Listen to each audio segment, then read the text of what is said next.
अस्सलाम वालेकुम।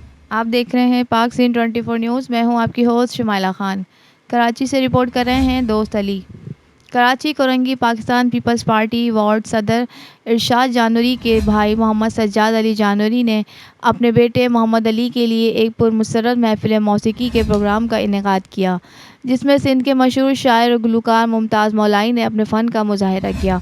इस तकरीब में पाकिस्तान पीपल्स पार्टी के सीनियर रहनुमा इख्तियार अली चांडियो, सिंध बेस फॉर्म के vice chairman Mukhtiar Mughal, information secretary Abdul Rauf Shaikh, Pakistan peoples Party के रहनुमा Ashiq Ali Chandio, all Pakistan clerk association Sindh के चेयरमैन अब्दुल कुद्दूस शेख, कराची में बेरोज़गार अवाम को निजी कंपनियों में रोज़गार पर लगाने वाले समाजी रहनुमा ठेकेदार राजा अशफाक तनियो, जामशोरों से मंजूर अली चांडियो, पाक सीन 24 न्यूज़ से क्राइम रिपोर्टर इरफान शेख, कराची से अख्तर अब्रो, आकिब रोरो, सनाउल्लाह शेख, नूर तनियो, अब्दुल क़य्यूम अब्रो, नईम और सियासी और समाजी रहनुमाओं ने बड़ी तादाद में शिरकत की।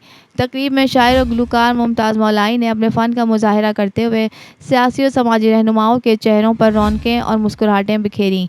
इस खुशी में सब रक़्स करने पर मजबूर हुए। आइए देखते हैं।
Yeah.